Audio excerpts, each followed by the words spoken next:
Well, Tom Brady's reaction is something that as soon as the story broke, I was constantly refreshing his Instagram feed because I knew that he would react in some way. Get the TB Times on the case. He has hit Instagram. He has taken it by storm. He's always posting stuff with a little sub-message, and which is pretty great. So let's start with our social stack right now. And this picture, cool picture from, I assume that was the really foggy game that we Falcons were here game. at Gillette Stadium, but the caption is what really does it. Fate whispers to the warrior, you cannot withstand the storm.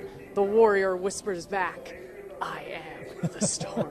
Yeah, he's going all Walter White on us. Yeah, he really is. This was a pretty great quote. I'm not going to lie. I hadn't heard this quote before, but I kind of got chills when I read it. I was like, oh, all right, cool.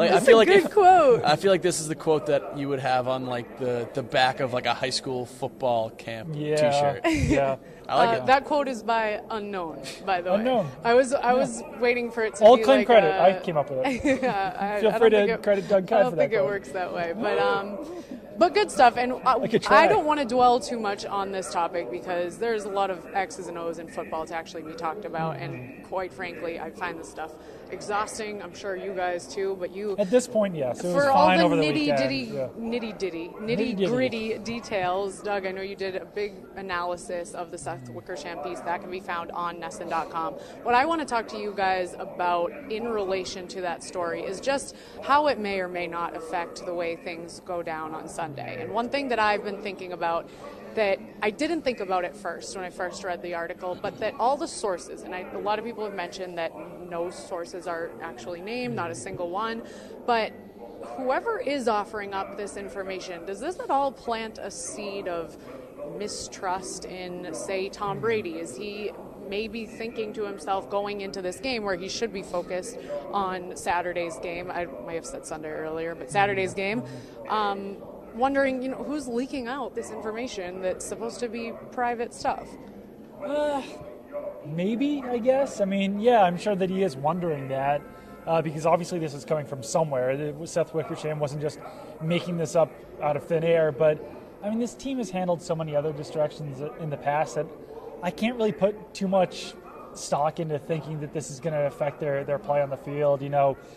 I don't know. I don't really subscribe to that, I don't think. What's your thoughts on that? Yeah, no, I kind of feel the same way. I'm sure that there are whispers within the building over right. who because as much as the Patriots players like to say that they don't even know what we're talking about, right. they haven't heard, they didn't know that there was any ESPN story coming out.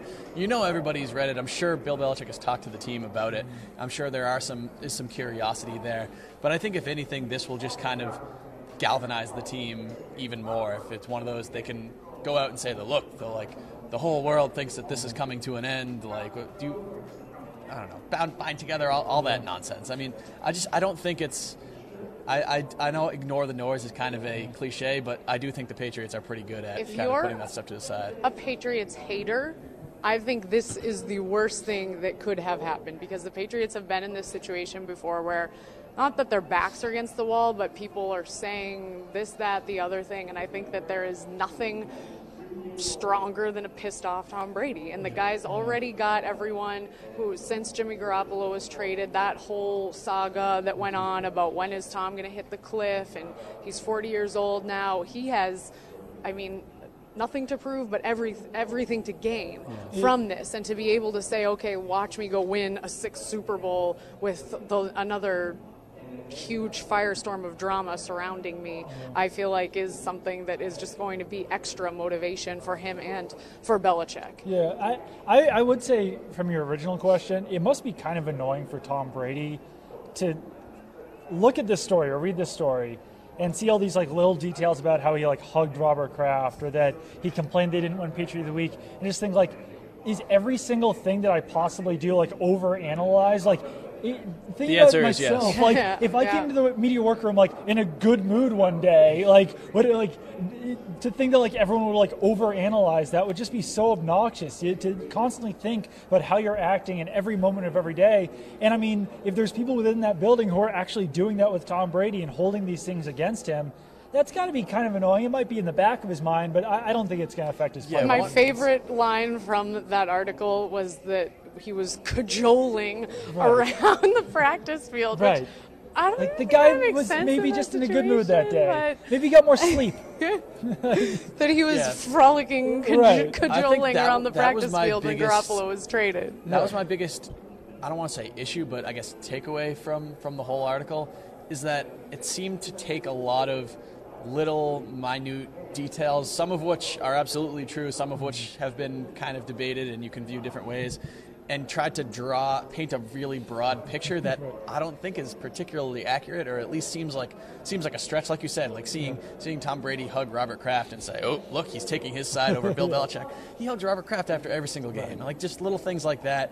And overall, but going back to one of your points earlier, I guess if you could say that anybody looks bad from this piece, it's Tom Brady. I mean, it was billed as a Patriots hit piece, but it really wasn't. I mean, the organization doesn't really look bad. I mean, I guess if you disagree with the fact they traded Jimmy Garoppolo, then you can disagree with the trade of Jimmy Garoppolo. But there's no cheating scandal in here. There's no ridiculous thing. It's just Tom Brady looks like a little bit whiny at parts, and that's really it. And the thing with Garoppolo, I mean, it's just that like none of this was new. It has been long talked about whether or not Brady was helping Garoppolo as much as he could, or whether he was kind of just leaving him to the wolves. And he had been asked about that, and Garoppolo even said that, which of course Garoppolo is not going to come out and say, yeah, no, Tom's really mean and not helpful. But I mean, from everything anytime I talk to Jimmy, I don't know if you guys heard anything else, but he's always made it seem like Tom was helpful enough. I mean, we might find out for real in like 15 years once Garoppolo's career is wrapped up. But yeah, no, I think that a lot of things in there were kind of over dramatized, and like even the opening, like blaming Tom Brady screaming at Josh McDaniels about this strife within the organization. All right, then what happened in 2011 when he was screaming at Bill O'Brien on the sideline? Was there strife within the organization at that point too? And then at the end, something about Bill Belichick walking out into the field in short sleeves, trying to tie that into Tom Brady doing the same thing. It was just like, where are you even going with that? There were a lot of end? connections drawn. The thing with it's the like Chris the Hogan facts. injury too.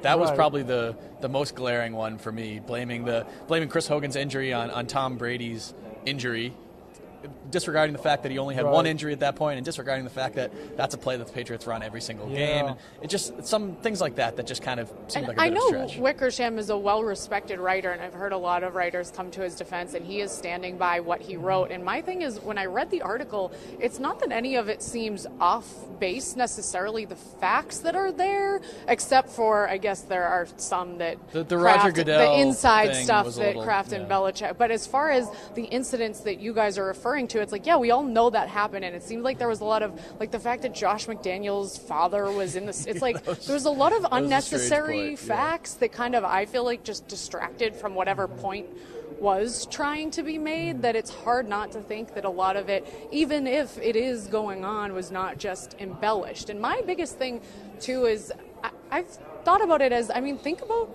any successful business, anyone you know that works well together, those people aren't necessarily best friends and grabbing beers after work. Yeah. My dad has always said to me, I don't know the exact quote, but something like, if there are two business partners that agree on everything, you don't need one of them. And I always remembered that. He said that a couple times. It kind of stuck with me, but it's just to say that the best, most successful, usually teams or partners, are people who don't think alike and don't necessarily agree on everything. And these guys have been working together for 20 years, and look what they've been able to do. People have arguments. I mean, I have arguments with people that I work with, and no one's going to leave the company over it. Nothing's going to happen. Like, maybe we yell at each other for like a minute, and then that's that. Everyone gets over it. We drop Internal the gloves strife in between the tackles. anytime the camera's off, but then look at us when we're up here. We're smiling. We're having a good time. We're gonna fight after this. It just drives us harder in these podcasts. Yeah, very motivated. I am the storm. You guys cannot withstand. I thought I was a storm. Well, maybe someday we'll find out. But for now, I think it's me, Hurricane Michaela. All It's right. been known to strike. Bomb anyway. Cyclone Doug, though. Oh, that's tough to contend Burn. with. Zach, would you like a storm name before we move on to the injury update? I'll brainstorm one. By the end of the show, I'll have a good one. Tsunami Zach or something. See, you're just like a I'll take passing typhoon. summer Typhoon rain sounds if you Typhoon, can't think of one off the top of your head. Ouch. Yeah, sorry. See how it is. You're just like a bright, sunshiny day.